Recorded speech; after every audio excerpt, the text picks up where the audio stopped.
Hello everyone. As the second PU students are preparing for their final exam, which will be conducted in the month of April 2022, here is a video which will help them to answer the 3-mark questions effectively. This time there will be 18 3-mark questions, out of which the students have to attempt 10 questions.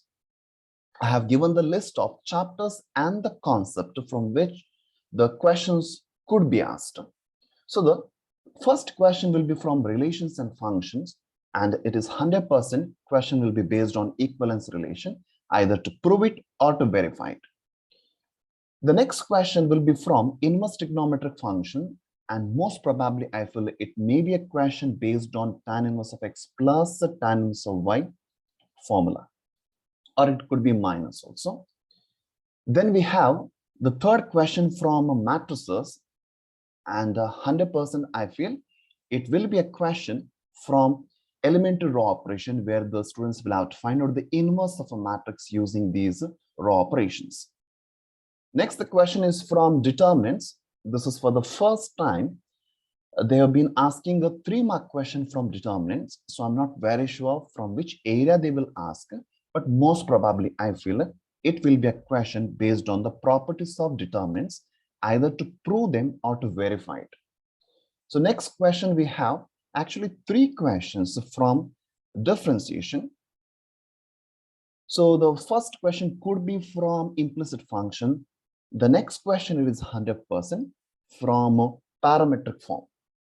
And the next question, it could be a most probably question from mean value theorem or Rolle's theorem. The 41st question is from application of differentiation. It could be a question based on increasing and decreasing function, and sometimes they could also ask a question from maxima or minima. That too, they will ask a question to find out the positive values x and y whose sum is equal to something and whose product may be maximum, minimum, such questions. Then we have 3 questions from integration, one of which could be from parts, and then the second question 100% from partial fractions, where we'll have to reduce the given function into partial fractions and then integrate. Then another question 100% I feel a question from a limit of the sum. Then there is one question from application of integrals, and this too I feel 100% we're allowed to find out the area under the parabola. Then there are 2 questions from differential equations, one of which will be to form the differential equation, which is a 100% question. Then there is a question where you'll have to find out the solution, where the differential equation will be of the type variable separable. This is also 100%. When I say 100%, I mean the concept is 100%, the same concept they will ask. Then there are 2 questions from vectors. The probable concepts could be based on perpendicular vectors and coplanars. That's what I feel. It could also change, I'm not very sure, but 90% I would say these are the 2 concepts based on which you will have a question.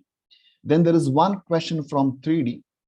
This is also, I feel, most probably to find out the distance between either parallel lines or skew lines, most probably I feel. Then the last question is from probability. Here, this is 100% from the concept of Bayes' theorem itself. So there are few questions here where the concept is very well defined, where we know it 100%. But some questions we are not very sure, but 90% I could give. Okay. So now let me go through each one of these questions, where I'll be trying to solve one each question maybe, and I'll list a few questions. And for more questions, you could please check the link given in the description box. Here's the first question, which is from relations and functions, where the concept is equivalence relation. So by the way, what is an equivalence relation? A relation which is reflexive, symmetric, and transitive is called as a equivalence relation. Let me try one question here. Maybe the first one I'll try. Show that the given relation defined on 1, 2, 3. Let me call this set as maybe A. A is equal to 1, 2, 3. And the relation is this, is reflexive, but neither symmetric nor transitive. So how do I do this?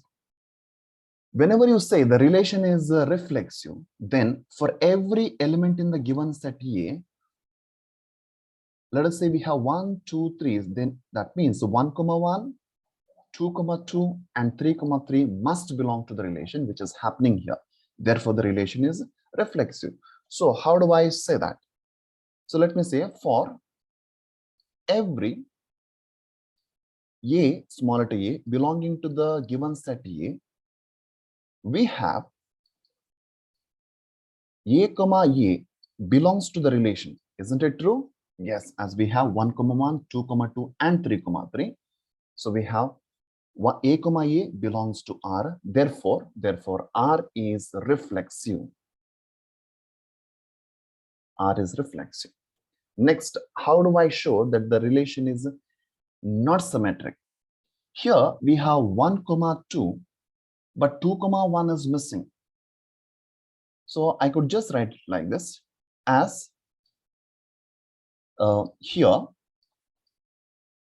1, 2 belongs to the relation R, but 2, 1 does not belong to R. In fact, symmetric means if A, B belongs to the relation, then B, A also must be there. Here in this case, 1, 2 is there, but 2, 1 is missing. Therefore, R is not symmetric. R is not symmetric. Coming to the last one, that is transitive. What do you mean by transitive? If A, B belongs to R and B, C belongs to R, then A, C should belong to R. Here in this case, you see 1, 2 belongs to R, 2, 3 also belongs to R. So let me write that here. 1, 2 belongs to R and 2, 3 belongs to R, but 1, 3 does not belong to R. Is it present in the relation? No, it is not present. Therefore, 1, 3 does not belong to R. Therefore, R cannot be. R is not transitive. Transitive. So this is how you could answer. Please try some more questions here. So whenever you have to prove that something is yes, you will have to give a proof.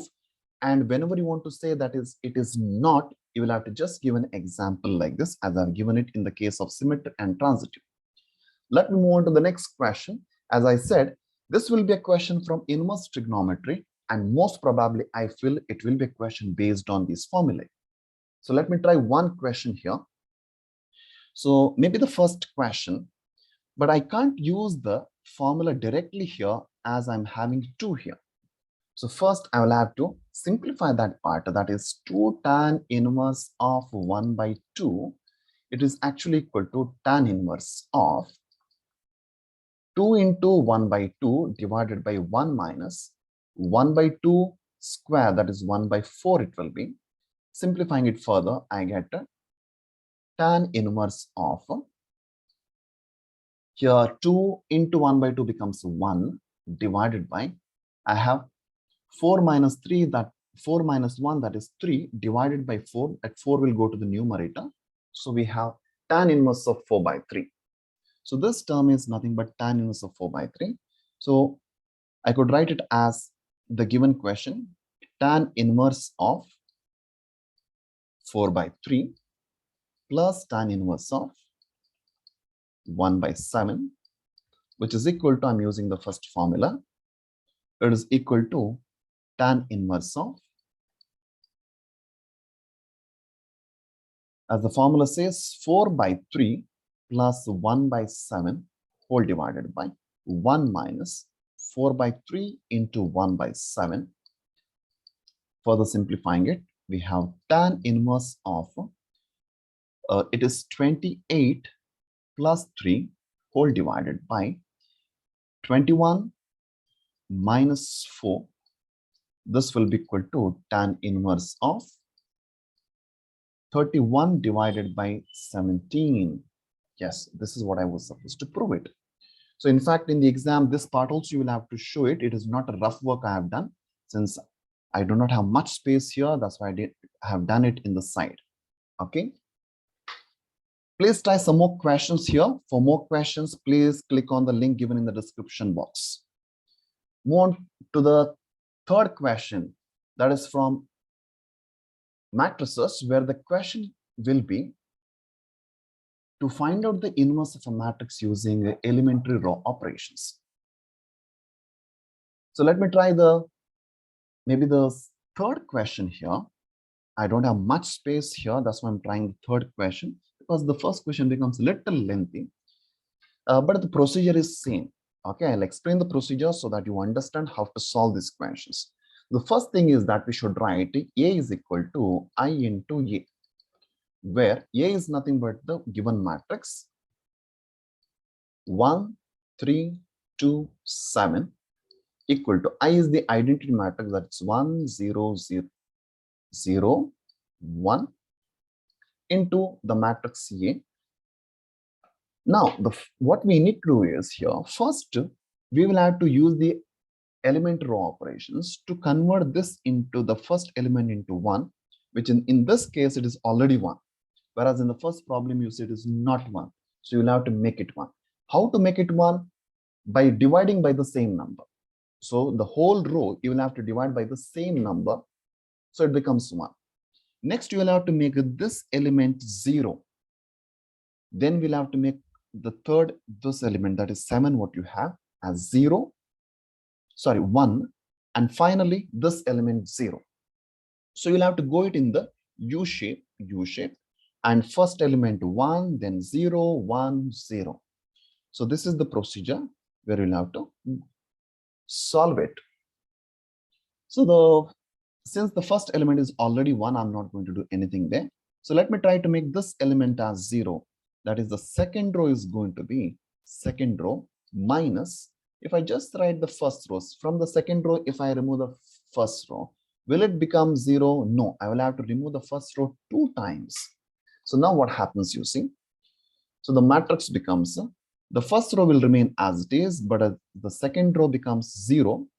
And second row minus 2 times the first row becomes 7 minus 6, that is 1, is equal to, the same operations will have to be applied on this identity matrix. The first row will be written as it is, whereas the second row will change. That is, second row minus 2 times the first row becomes minus 2.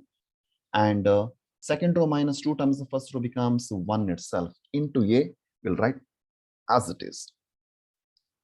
Let's move on to the next step here, where I will have to make this as 1, but in this case, it is already 1. So I don't have to make it 1. So let me make it this as 0. How to make it 0? That is, the first row is going to be first row minus 3 times the second row. If I apply this operation, I get 1, 0. And the second row will be as it is, 0, 1 is equal to, the first row will be first row minus 3 times the second row, that is the 1 minus of 3 into minus 2, that becomes 1 plus 6, so that is 7. Next, 0, you see the first row is here, 0 minus 3 times the second row. 0 minus 3 times the second row would be minus 3 itself, right? Minus 3. Next, we have the second row as it is into the matrix C. So basically, I have used the element row operations to convert the matrix A into an identity matrix. As you see it here, I have converted it into identity matrix using the element row operations. And the same operation I had applied it on the identity matrix, and it has become a new matrix. In fact, this is the required matrix, which is the inverse of A. So let us write, therefore, A inverse is nothing but 7 minus 3 minus 2, 1. So a lot of students can go wrong here. So you have a method to verify it also. So what is that method? What you can do is, we have a formula, A inverse is nothing but 1 by determinant of A into adjoint of A, right? So you don't have to write it in the exam, just for your sake, just for verification, I'm saying. Okay. So what is this is the third problem we were doing. What is the determinant here? Determinant is nothing but 7 minus 6. 7 minus 6 is 1. 7 minus 6 is 1 into the adjoint of a 2 cross 2 matrix is very simple, where you will have to interchange the diagonal elements and change the signs of the non-diagonal elements. So this would be the required answer. Is it correct here? Yes. So when you have a methods to verify, do the verification in the exam, since it won't take much time. So you'll be very sure that you have done it correctly. Otherwise, a lot of students make silly mistakes and they assume that they have done it correctly, but they will lose marks. So let me move on to the next question. This is a question from determinants, and I said this is for the first time they're asking a question from this topic. So therefore, I assume that they would be asking a question either to verify any of the properties of determinants or maybe to prove it. So if it is a verification, it's going to be very easy. So they have said, verify whether the determinant remains unchanged if the rows and columns are interchanged. So let me not solve it. I'll just tell you how to do it. All you need to do is first find out the determinant of, let us say, this determinant, you call it as A. So determinant of A is equal to 2 minus 3, 5, 6, 0, 4, 1, 5, minus 7. Expand it along whichever the row or the column you want and find the answer. Whatever you might get there, let it be there. Next, you find out A transpose. Take the transpose of it. What do you mean by transpose? Every row you will have to write it as the column this way. Okay, so that is 2 minus 3, 5, 6, 0, 4, 1, 5, minus 7. So you have taken the transpose. Now expand the determinant along whichever the row or the column you want and get the answer. And then you show that one answer, if it is, I do not know exactly, whatever it may be. Okay, so just prove that from both these, the determinant remains unchanged. They are equal. This is how you could verify it. Okay, so let me move on to the next question. That is the 38th question from differentiation, and most probably, I said, it could be a question from implicit functions. Let me try the first question here. We have the given function x into y is equal to e to the power x minus y. If I differentiate this with respect to x, here we have got the product of two functions, so I'm using the product rule. First function into derivative of the second function plus second function into derivative of the first function is equal to the derivative of e to the power x minus x to the power e to the power x minus y is itself into using the chain rule, the derivative of x equal to 1 minus derivative of y is y dash. Let us now separate all the terms of y dash and the other terms. I'm taking the terms with y dash on one side, e to the power x minus y into y dash is equal to the rest of the terms. I'm shifting them to the other side. Okay, now y dash is common. Y dash is common into what remains the x plus e to the power x minus y is equal to e to the power x minus y minus y. This implies y dash is equal to e to the power x minus y. What is it actually? E to the power x minus y is nothing but x into y. So let me replace it here. Minus y divided by x plus e to the power x minus y, which is nothing but x into y. X into y. So this is the required answer. In the same, you could try a few more questions here. I've given 6 questions, and for more questions, please click on the link given in the description box. Coming to the 39th question, this is one of the short questions from this concept, that is the parametric form. Since I don't have much space here, I want to try a small question, but the procedure would be same. So the second question I'm going to try, there are two functions, x equal to a t square, y is equal to 2 times at, where we'll have to find out the derivative of y with respect to x. First thing is that find the derivative of x with respect to t, since x is a function of t here. So the derivative would be 2at. Next, I am going to find out the derivative of y with respect to t, that is this function, which will be equal to 2 times a into the derivative of t is equal to 1, that is 2a itself. Once you have found out this, now we shall find out what is dy by dx, which is nothing but dy by dt whole divided by dx by dt. This is equal to 2a divided by 2at, which will be equal to 1 by t. So the questions are very easy. Some of them might become a little lengthy, but a lot of questions get confused with the sixth question here. So let me just show you how it can be done. So people get confused because it is not given in the way the previous questions are given. So let me write it this way. Let u be equal to sine square x and v is equal to e to the power cos x. So they have said find the derivative of u with respect to v. So basically what are we supposed to find out? The derivative of u with respect to v. This is what I'm supposed to find out. So first you will have to find out what is du by dx. Then you will have to find out what is dv by dx. Once you have found out these two quantities, then the final answer we have du by dv is equal to du by dx whole divided by dv by dx.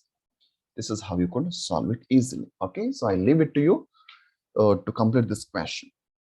Let's move on to the next question, the 40th question, where the question could be most probably from either Rolle's theorem or mean value theorem. If it is Rolle's theorem, it is actually very easy. The condition is only this much. If it is mean value theorem, we have a little bigger condition, but not very difficult to solve it. Let me try one question here. Maybe the mean value theorem itself. Well, let me try. So the mean value theorem says, first make sure that the given function f is continuous in the closed interval a comma b, differentiable in the open interval a comma b, and then there exists one c such that this condition is true. Okay, that's all you need to do it. So the first question is, first I'm supposed to show that the given function is continuous. Is this function continuous? Yes, it is continuous because it is a polynomial function, because we know that every polynomial function is continuous, as f is a polynomial function, it is continuous in closed interval 1, 4. Okay, so the interval is 1, 4 here. Next, I need to show that it is differentiable in the open interval a comma b, that is open interval 1, 4. So let me just find out what is f dash of x here. F dash of x is nothing but 2x minus 4, which is differentiable, right? Which is differentiable. Which is differentiable in the open interval 1, 4. So we have checked two conditions. Once that those two conditions are checked, now they are ensuring that there is one c such that this condition is true. Therefore, I'm writing that condition. Therefore, f dash of c, what is f dash of c? F dash of x is this. So f dash of c must be equal to 2c minus 4 is equal to f of b. F of b is f of 4 minus f of 1 divided by 4 minus 1. This implies 2c minus 4 is equal to f of 4 is, what is f of 4? We'll have to check it. F of 4 is nothing but 16 minus 16 minus 3. So it will be minus 3 minus f of 1 is equal to, f of 1 is, I'm substituting in this function, students, that is 1 minus 4 minus 3, that is minus 7 plus 1 is minus 6. Minus 6 becomes plus 6 divided by 4 minus 1 is 3. So simplifying it further, I get 2c minus 4 is equal to 3 by 3, that's equal to 1. So that implies 2c is equal to 5. That implies c is equal to 5 by 2. Okay, this is how you could find out c. So we have got 4 more questions. Please practice them. Let's move on to the next question. 41st question. Here, the question could be of two types, I said, either to show that the function is increasing or decreasing to find out the intervals there, or to the next type of question would be to find out the two numbers which satisfy two conditions here, given conditions. So let me try the first question here. How to find out the intervals where the function is increasing or decreasing? So we have the given function f of x is equal to 2x cubed minus 3x square minus 36x plus 7. So this is the function. So what I do is first I differentiate the given function f dash of x is equal to 6x square minus 6x minus 36. Let me take out 6 common. I have x square minus x minus 6. Let me try to factorize it. I think x square minus 3x plus 2x minus 6. I think it works. That will be equal to 6 times x minus 3 into x plus 2. Next, looking at these factors, you can see what are the critical points. The critical points are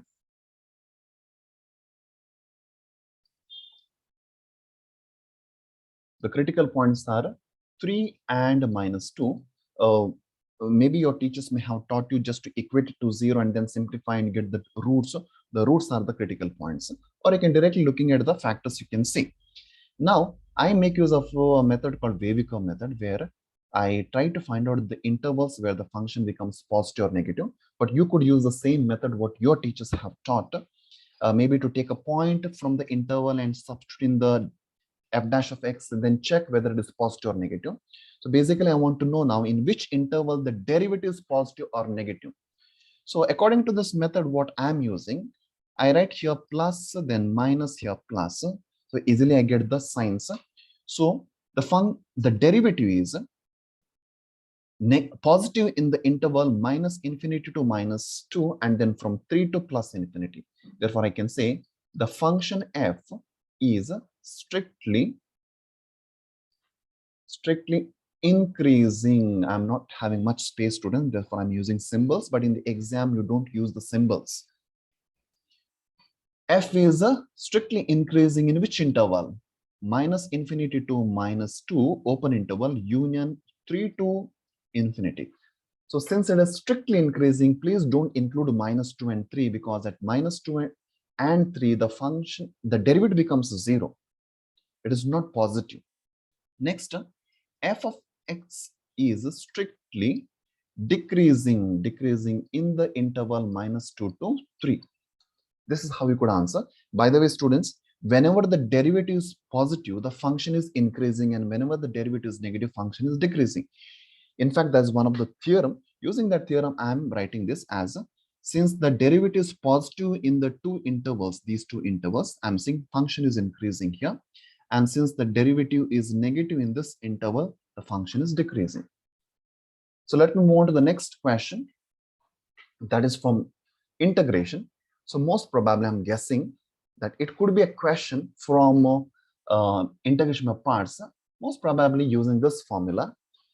Some questions earlier, sometimes they have asked these questions for 1 mark also. Maybe this question. This is a very simple question. So they may not ask this question for 3 marks. They might ask also, I'm not very sure.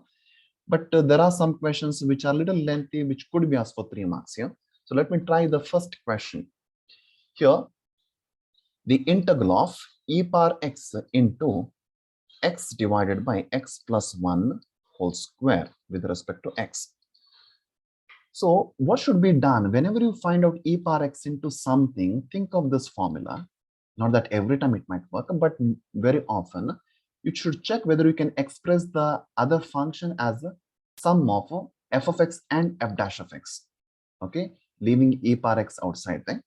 So I'm trying to express this function now as a integral of e power x into, I'm going to add 1 and subtract 1, and then I'm going to group it this way.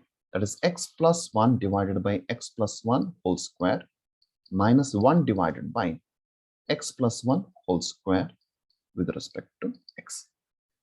And this will be equal to integral of e power x into 1 divided by x plus 1 minus 1 divided by x plus 1 whole square with respect to x. Now I have reduced this problem into this form, that is e power x into f of x plus f dash of x. In such case, the answer must be e power x into f of x. Here, this is f of x and this is f dash of x. If you want, you could verify the derivative of 1 divided by x plus 1 is nothing but minus 1 by x plus 1 whole square. So the answer should be here e power x into f of x, that is 1 divided by x plus 1 plus c. Don't forget to write c here, you might lose a mark.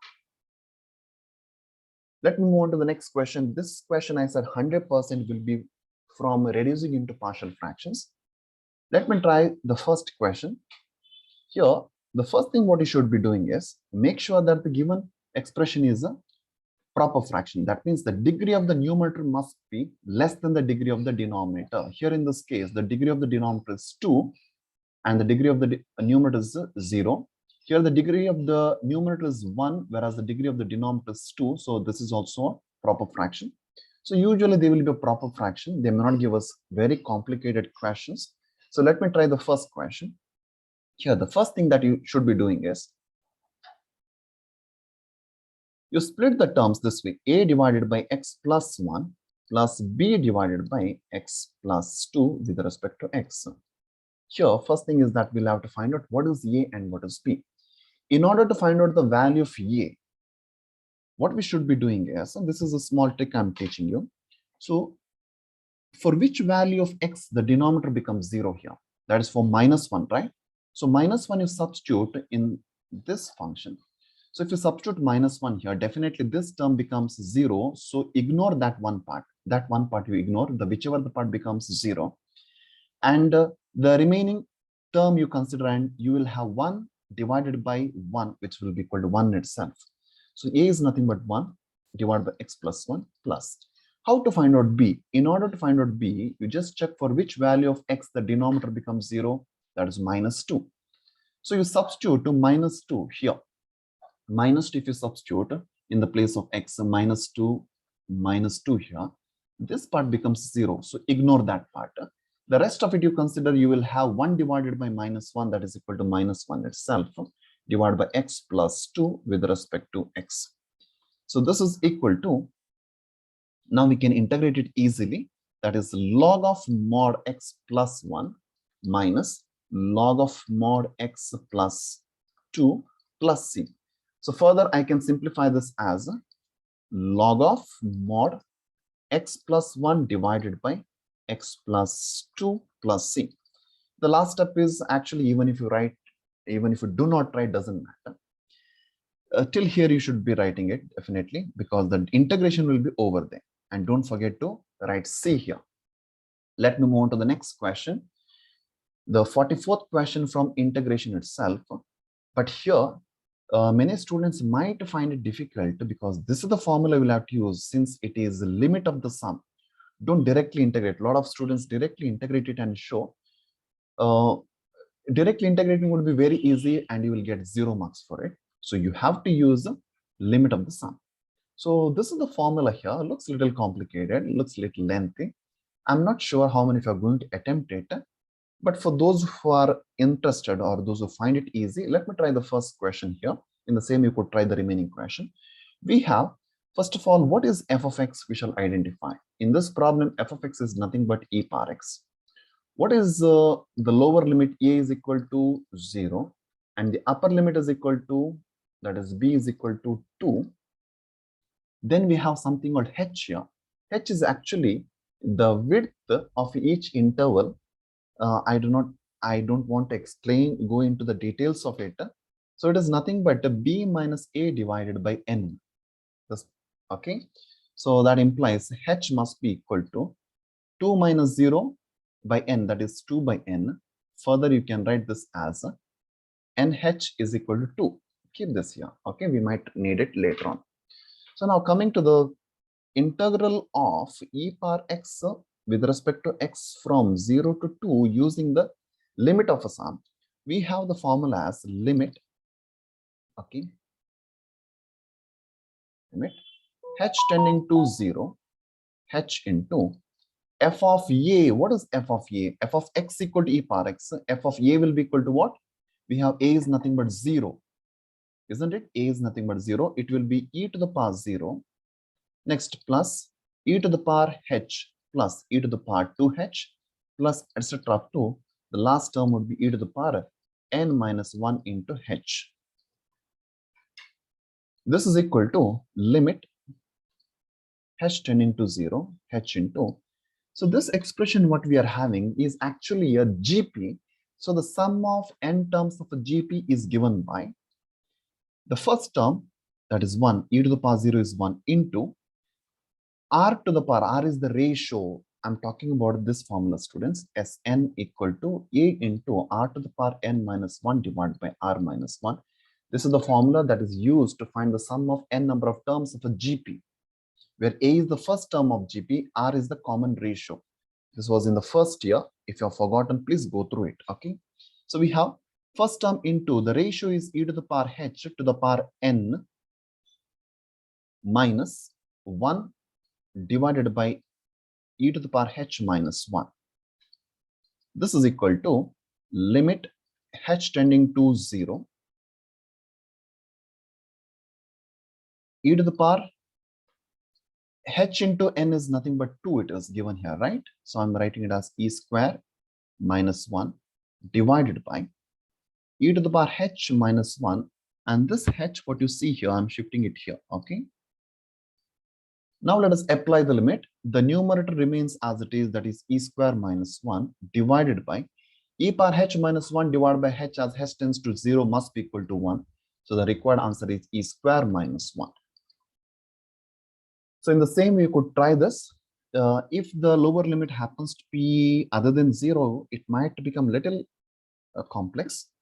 So I leave it to you whether you want to attempt this question or not, but this question should be an easy question, the second one. Let us move on to the 45th question. This is a question from application of integrals. One of the easiest question, I say it because most of the time the question has been area under the parabola itself. For every exam, you just observe the earlier exams, the question has been based on the parabola. So all you need to know here is that there are two types of parabolas. One is y square is equal to 4ax. The other one is x square is equal to 4ay. The first one is of a C shape. More or less you should know the shape. Other one is U shape. Okay. So unless there is a minus sign, if there is a minus sign, it gets reversed. Otherwise, C shape and U shape, these are the two main categories we have. So looking at the parabola, now this is of C shape basically. In fact, here I've listed all the questions of C shape itself in all the 5 questions. But you could be asked the other type of question also of U shape. Anyway, now let me try the first question here. Y square equal to 9x. So the shape of the parabola is more or less like this. X equal to 2 is this point. That means this is the line. X equal to 2 is this line. Okay, so let me draw it straight. Okay, next x equal to 4 is this line. Then we have the x-axis and the first quadrant. That means they are asking us to find out the area lying in this region. Okay.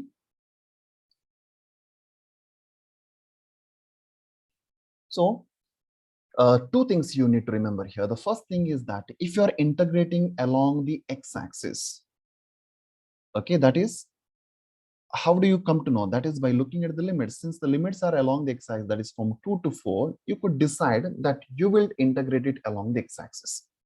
Okay, sometimes the limits will be along the y-axis. Sometimes you may not have the limits only. There you will have to find out the limits. So here it is very clear that you will have to integrate from 2 to 4. So it is along the x-axis. Therefore, first thing is that you are going to do it along the x-axis. Second thing is, if it is along the x-axis, the function must be y is equal to something. If it was along the y-axis, then the function should be x equal to something. Okay. Now in this case, it must be y is equal to something, but the given function is y square equal to 9x. So it becomes 3 root x. Is this okay? Y is equal to 3 root x because the root of 9 is 3 into root x. Now I'm ready for integration. So the area is equal to integral of 3 root x with respect to x, since you are integrating along the x-axis. If it was along the y-axis, you should have written with respect to y, dy, from 2 to 4. This is equal to 3 into the derivative of x to the power 1 by 2. Root x is nothing but x to the power 1 by 2 is nothing but x to the power 3 by 2 divided by 3 by 2 from 2 to 4. Here 3 and 3 gets cancelled. We have 2 into x to the power 3 by 2. Limits are from 2 to 4. If I apply the upper limit first, I get to 4 to the power 3 by 2 minus 2 to the power 3 by 2, which is equal to 2 times. What is 4 to the power 3 by 2? It is 4 into 2 minus, this is 2 into root 2. So the final answer would be, it is 16 minus 4 root 2 square units. Since it is the area, please make sure that you write square units, otherwise you might lose a mark. So let's move on to the next question, 46th question from differential equations, and it is a short question to find out to form the differential equation. So here are a few things you need to remember. First of all, you should be able to identify the number of arbitrary constants. In some case, you may not have been given the function at all. Here they are given a function. In fact, this is the solution of the differential equation. From the solution, we are getting the differential equation. Okay, we are going the reverse way, not finding the solution. Rather, from the solution, we are getting the differential equation. So in some cases, they have given us the solutions from which we can get the differential equation. So first, you should be able to identify the number of arbitrary constants. Here we have got 2 arbitrary constants. Here in this case also we have got 2 arbitrary constants. Don't take one as it is actually a fixed constant. It is not an arbitrary constant. Here in this case we have A and B. There are 2 arbitrary constants. Don't take 3 and minus 2 as the arbitrary constants. They are not. In this question, I think the fourth one, there is 1 arbitrary constant. Let me try the first question here. So y is equal to a sine of x plus b. Call this equation as the first equation. Now, since there are 2 arbitrary constants, I'm going to differentiate it twice. If there was only 1 arbitrary constant, I would have differentiated only once. So since there are 2, first I'm going to differentiate it as y dash equal to a into derivative of sine is cos x plus b. I'll call this as the second equation. Again, I'm going to differentiate it as y double dash is equal to a into the derivative of cos is minus sine x plus b. Okay, so this is the third equation. Now, once you got these equations, you will have to solve these 2 equations or substitute one equation in the other or do whatever you want. But try to get one expression which is free from all the arbitrary constants. So what I'll do is I'll substitute the first equation in the third equation. As you see here, a sine of x plus b, you have a sine of x plus b, which is nothing but y. So substituting 1 in 3, we get y double dash is equal to minus of y. This is the required answer. So this problem is very simple. Some of the questions may be a little complicated also. And many students find difficult with these 2 questions because they have not given the differential equation. I request you to please go through those questions. They are also very important. I don't have much time to go through each and every one of these questions. So let me move on to the next one. That is the 47th question. So here, the question will be to find out the general solution of differential equation, and 100% this question is going to be variable separable itself, where you will have to separate the variables. Here I've given you the formula. If the given function is in this form, then this must be the general solution. So let me write the given function, the first question. I'm going to separate the variables along with the dy. Along with the dy, I should have the terms of a y. Okay, as you see it here, is equal to 1 divided by 1 plus x square into dx. So what we have done basically here, we have brought all the y terms to one side, x terms to other side. Once it is done, we need to integrate on both sides. So this implies integrating on both sides, we get integral of 1 divided by 1 plus x square into dx. The integral of 1 divided by 1 plus y square is nothing but tan inverse of y is equal to tan inverse of x plus c. Okay, this is the solution. You could leave it here, or if you want, you could further simplify it also. But this should be enough. So in the same way, you could try the other questions also, where you'll have to first separate the variables and then integrate. That's it. Okay. Moving on to the 48th question. From vectors, most probably I feel it could be a question based on the perpendicular vectors. So whenever the two vectors are perpendicular to each other, please remember that the dot product of those two vectors must be always equal to 0. Or if they have asked to find out a vector which is perpendicular to the given two vectors A and B, then you should be actually finding the cross product, because cross product is always a vector which will be perpendicular to the given two vectors. So please remember these 2 points, with the help of which you could try the problems. But I'm saying that the question could be with the different concept also, because the first question itself here, it may not be with the same concept. It's something else only, isn't it? So, but let me try one question, maybe the second question I'm trying, where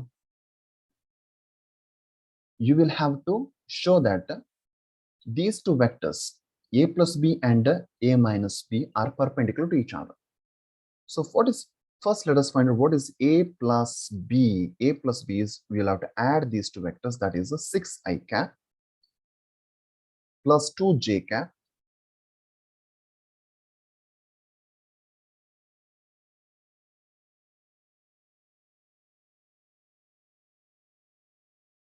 minus 3 plus minus 5 becomes minus 8k cap.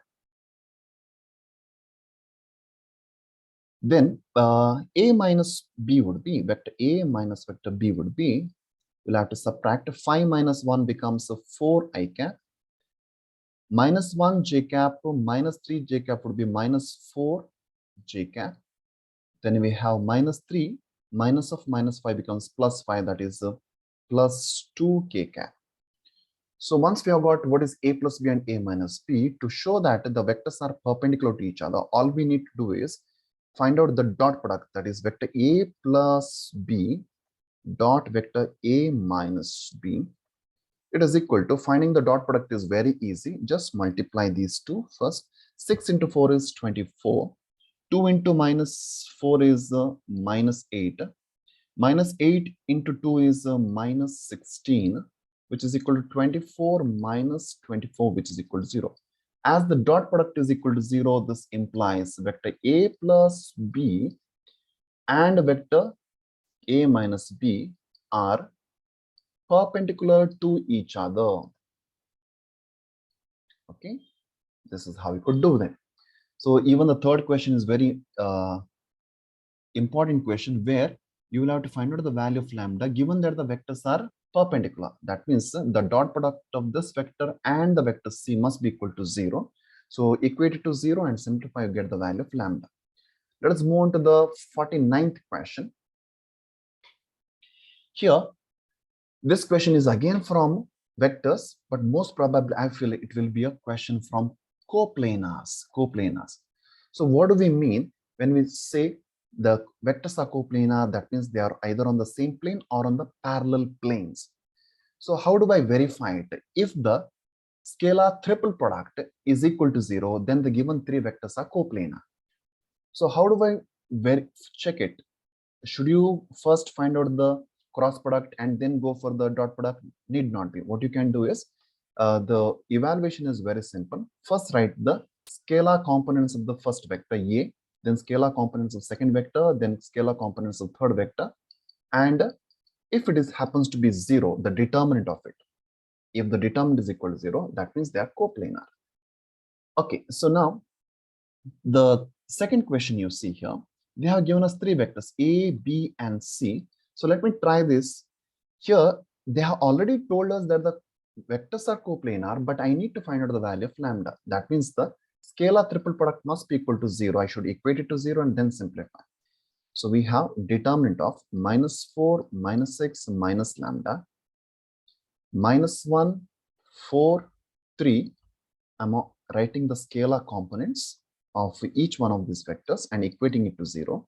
This implies, let me expand it along the first row, -4 into 12 plus 3, minus of -6 becomes +6 into -3 minus 24. Then we have minus lambda into 1 minus 32, I think, right? 32, yes. This is equal to 0. Now this implies -4 into 15 is the -60, and this is the -27 into 6 is minus 162, I think. Then minus lambda into, this becomes -31, that is +31 equal to 0. Simplifying it further, I get lambda 31 is equal to, shifting it to the other side, it becomes plus 222. So lambda is equal to 222 divided by 31. So this is the value, so that the given three vectors are coplanar. Now, what should you do for the questions like the first one, third one, fourth one, where they have given us either 4 points, or they have given us, not in the third question, but in the fourth question, you see, they have given us 4 vectors. So what should you do in this case? So in this case, what can be done is, I'm not going to solve it, but I'll just tell you how it can be done. The point A, in the first case, point A is given to us. B is here, let us say C is here, D is here. You first find out what is the vector AB, then vector AC, then the vector AD. You find out these 3 vectors using those 4 points. Once you get these 3 vectors, you could do it in the same way I had done it for the second question. So you could find out the scalar triple product of those. And in fact, here also you are supposed to find out the value of x. Equate it to 0, simplify it, get the value of x. Let me move on to the 50th question. This question is from 3D. Here, it will be to find out either the distance between 2 skew lines or a distance between 2 parallel lines. I'm not going to solve it because it becomes a little lengthy. I don't have much space here, but I'll tell you how to do it. So this is the formula to find out the distance between the 2 skew lines. This is the formula to find the distance between 2 parallel lines. The meaning of skew lines is the lines which are neither parallel nor intersecting, whereas this is parallel lines. Okay, there's no confusion about it. So how do I verify whether the given 2 lines in the exam, they are skew lines or parallel lines? If you should observe this one, if B1 and B2 are equal values, that means they are parallel. If there are 2 different values, that means 2 different vectors, that means they are skew lines. For example, in the second question you see here, vector R is equal to vector A plus lambda times vector B. This is the vector B. In the other equation of line, this is the vector B. So are these 2 vectors equal or different? Since they are different, that means that these 2 lines are skew lines. Though in the question, nowhere they have specified they are skew lines. Looking at the equation, you should realize, okay, that these 2 lines are skew lines. Next, in the third problem, you see, here you have 2i cap plus 3j cap plus 6k cap. Here also 2i cap plus 3j cap plus 6k cap. That means these 2 vectors are equal, means they must be parallel. Of course, in this question also they have specified, but you just can't rely on that. You should be knowing how to check whether they are parallel or skew lines. So the formulas are, as you see here, for the skew lines, you will have to find out the difference of this vector A2 and vector A1, find out the cross product of B1 and B2, then find out the dot product of them. Of course, once you find out what is vector B1 cross B2, you will have to find out its magnitude also, because in the denominator we require it. So this becomes a little lengthy, whereas this question is not as lengthy as that. Here you will have to find out vector A2 minus vector A1, and of course you will have to find out the cross product also, which will be done using the determinant. Okay, so and then the magnitude of vector B. So I think you should be able to do this, but you'll have to practice it. Without practicing, you might go wrong or you might get confused also. You will have to first identify whether the lines are skew lines or parallel lines. Let me move on to the last question of among the 3-mark questions. So here, it is a short question based on Bayes theorem itself, where this is the formula. So here, what are the things to remember? First thing is that you should be able to identify what is the event E1, E2, or E3. Most of the time, you will have E1 and E2 only, 2 events. And then you have to identify what is the event A. And then you'll have to find out the probabilities of E1, probability of E2, probability of E3, then the probabilities of A given E1, probability of A given E2, such probabilities you will have to find out. Once you are ready with all that, you can use this formula and get the answer. So let me try one question here. Maybe the second question I'll not solve it fully, but I'll tell you because it is a very easy question to understand. So there are 2 bags there, bag 1 and bag 2. The bag 1 I'll call it as the selecting bag 1 I'll call it as E1, selecting bag 2 I'll call it as E2. The bag 1 contains 3 red and 4 black balls. Bag 2 contains 5 red and 6 black balls. So selecting E1 would be probability of E1 is 1 by 2 because there are only 2 items out of which one you're selecting.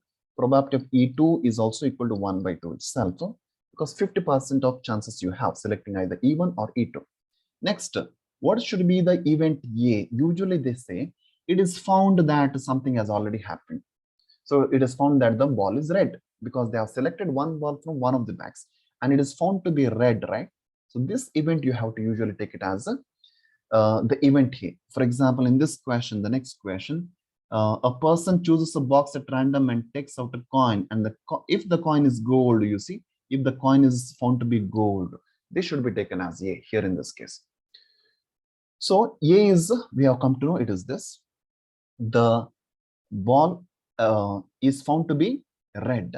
Now the question is find the probability that it is from the second ball. So before I go for the final formula, I should know what is the probability of A given that it is even. That is, what is the probability of the ball is red given that is from the first bag? If it is from the first bag, look at here.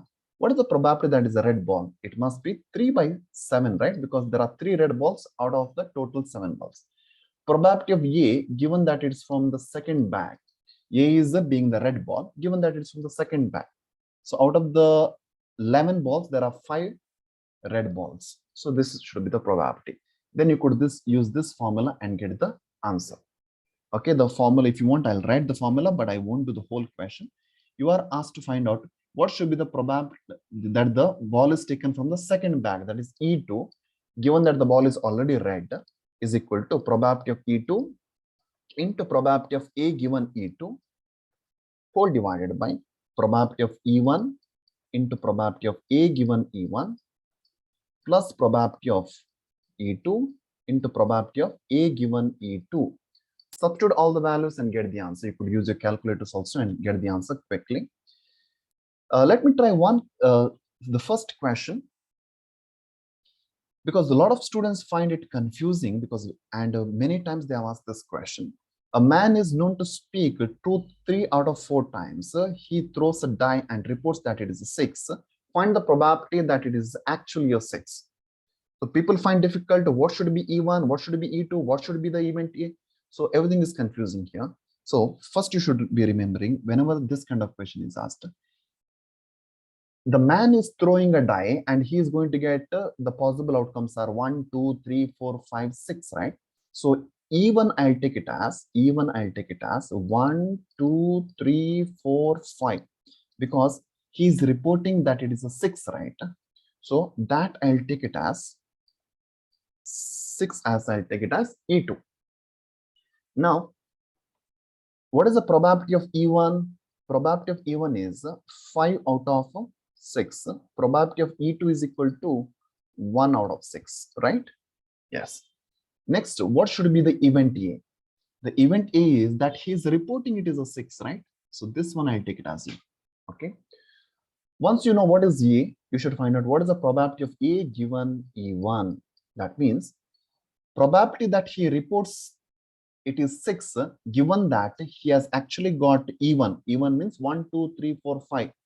He has not got 6. He has got 1, 2, 3, 4, 5. Still, he is reporting it as a 6. That means he's lying, right? He's not telling the truth. He says 3 out of 4 times the truth. That means how many times he will be lying? 1 out of 4 times, right? 1 out of 4 times he will be lying.